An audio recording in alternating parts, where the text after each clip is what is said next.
Over the last 43 years, I've given more than 700 presentations of an illustrated lecture called Flying Saucers Are Real. It lasts about 90 minutes. I cover 5 large-scale scientific studies that 98% of the people have never heard of. I deal with all aspects of the flying saucer phenomenon. Obviously, I can't do that here today. I can give you my conclusions. The first one, the evidence is overwhelming that planet Earth is being visited by intelligently controlled extraterrestrial spacecraft. Some so-called unidentified flying objects are alien spacecraft. Most are not. I don't care about those. Some few people within major governments have known for most of that time that indeed some so-called UFOs are alien spacecraft. Unfortunately, what also comes out of this is that our civilization is not the most advanced in the local galactic neighborhood. But in terms of today's conference, this week's conference, we can say that there's been a lot of innovation out there that we haven't yet achieved. My mantra is that technological progress comes from doing things differently in an unpredictable way. The future is not an extrapolation of the past. There is a need for change. I picked a terrible example in terms of its overall impact, but we can see how man has advanced in getting better at killing people by being creative. During World War II, a big bomb was a 10-ton blockbuster. Took a big B-29 to carry it.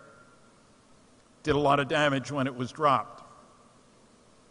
Within a few years, we had an atomic bomb releasing the energy of 15,000 tons of TNT. That was 1945. 7 years later, we tried something different. An H-bomb, 10 million tons of TNT equivalent. Created a fireball 3 miles wide. One wonders what the visitors must have thought about this society of ours. Good at killing. The people on this planet this year will spend over $1 trillion on things military.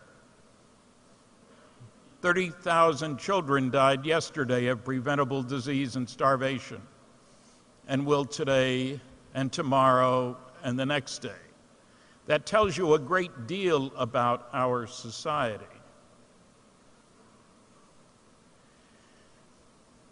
You don't have to look far to see how progress comes from doing things differently.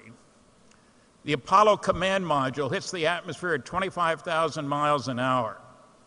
It's round and it's blunt, much more like a flying saucer than like a high-speed airplane should be, we thought. A different approach to propulsion involves magneto-aerodynamics. I did a literature search of government reports back in 1970.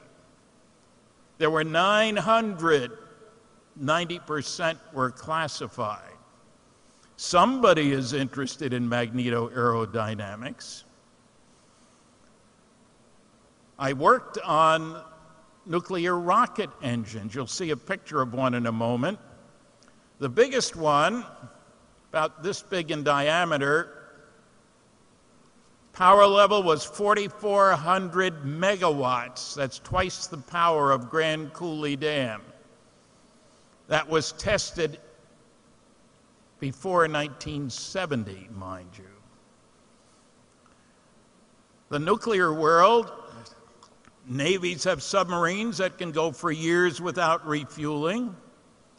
A nuclear-powered aircraft carrier can go for 18 years without refueling. Now, I worked on fusion rockets. They're exciting. You can kick particles out the back end that have 10 million times as much energy per particle as you can get in a conventional chemical rocket.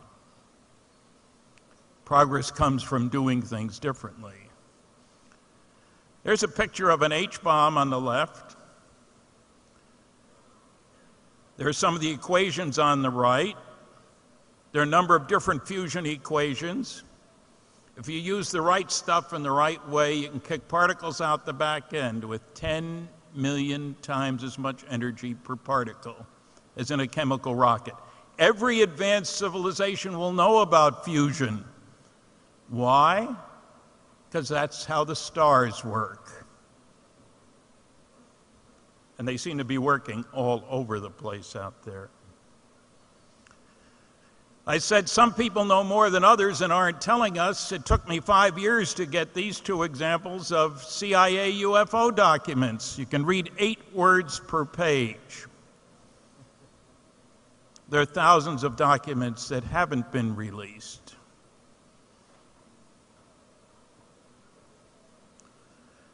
In the upper left, the nuclear-powered carrier, 18 years without refueling.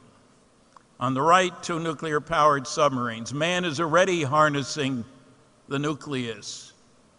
Somebody a little more advanced than we are, say 100,000 years, is going to go way beyond that.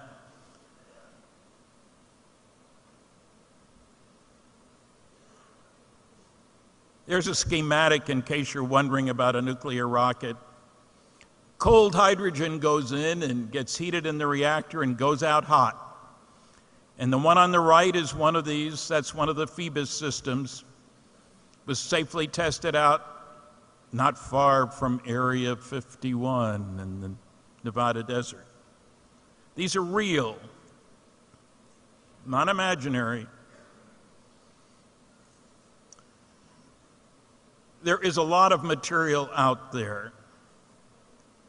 There's a lot of scientific material. There's a lot of junk out there about UFOs. Do look at the scientific material. There's a great deal to be learned. And let me give you one little thought.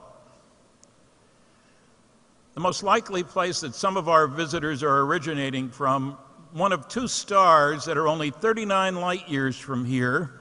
That's just down the street.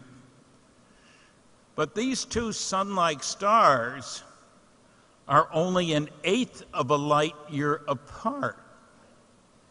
They're 30 times closer to each other than the sun is to the next star over.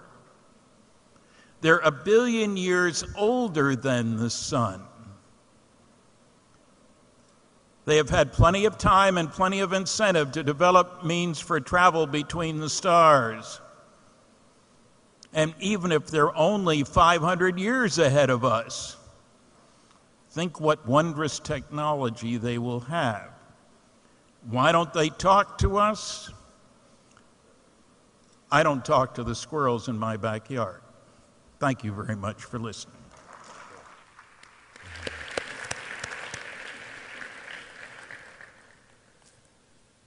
Stanton, I had just a quick follow-up question for you. In the pre-discussion, you had mentioned a particular organization that you felt was one of the most responsible collectors of reportings. Yes. What is that organization? There is an organization called the Mutual UFO Network. It's headquartered in Colorado in the United States. It's been around for 41 years, has an annual symposium with papers by scientists. Last month, they posted something like 500 reports of UFO sightings. Not 500, and that's a tiny percentage of all those that have occurred. Okay, thank you.